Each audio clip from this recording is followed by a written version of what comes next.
आज हम लोग वैसी संख्या का स्क्वायर करना सीखेंगे जिसमें सिर्फ 9 दिया हो या 9 का रिपीटेशन हो। तो जैसे यहाँ पे देखिए, यहाँ पर 99 का स्क्वायर करने के लिए दिया हुआ है, तो 99 में सिर्फ 9 दिया हुआ है, 999 में भी सिर्फ 9 दिया हुआ है, और 9999 में भी सिर्फ 9 का ही रिपीटेशन है। तो देखिए इसका स्क्वायर कैसे निकालेंगे।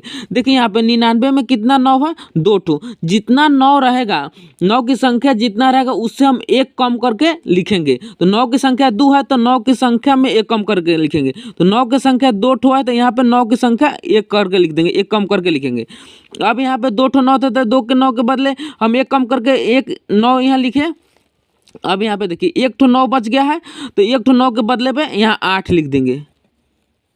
अब यहाँ पे हम जितना 9 लिखें उतना के बदले में हम यहाँ पे आगे 0 लिखेंगे। 9 एक ठो है तो यहाँ पे 9 के बदले में एक 0 लिख देंगे। अब जितना यहाँ 8 है उतना हम 1 लिखेंगे। तो यहाँ पे 8 की संख्या 1 है तो यहाँ पर 1 की संख्या भी 1 हो जाएगा।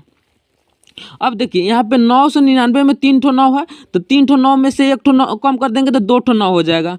यहाँ पे 2 ठो 9 लिख देंगे। अब यहाँ पे 1 ठो 9 बच गया, उसके बदले में हम 1 ठो 8 लिख देंगे।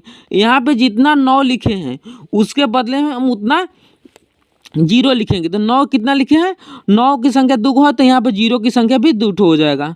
अब यहाँ पे 8 की संख्या है 1 ठो तो यहाँ पे 1 की संख्या भी 1 हो जाएगा। अब यहाँ पे देखिए 9 की संख्या 4 गो है तो यहाँ पे 9 की संख्या कितना हो जाएगा, 3 ठो। 1 2 यहाँ पे 3 हो गया। अब यहाँ पे 1 ठो बच गया 9 तो उसके बदले में हम 1 ठो 8 लिख देंगे। अब यहाँ पे जितना हम 9 लिखें उतने बदले हम 0 लिख देंगे। तो 3 ठो 9 है तो यहाँ पे 3 ठो 0 हो जाएगा। 1 ठो 8 है, जितना 8 है उतना हम 1 लिख देंगे। तो जितना 8 है उसके बदले में हम उतना 1 लिख देंगे। तो यहाँ पे 8 की संख्या 1 ठो है तो यहाँ पे 1 की संख्या भी 1 ठो 1 ही हो जाएगा। यही इसका स्क्वायर हो जाएगा।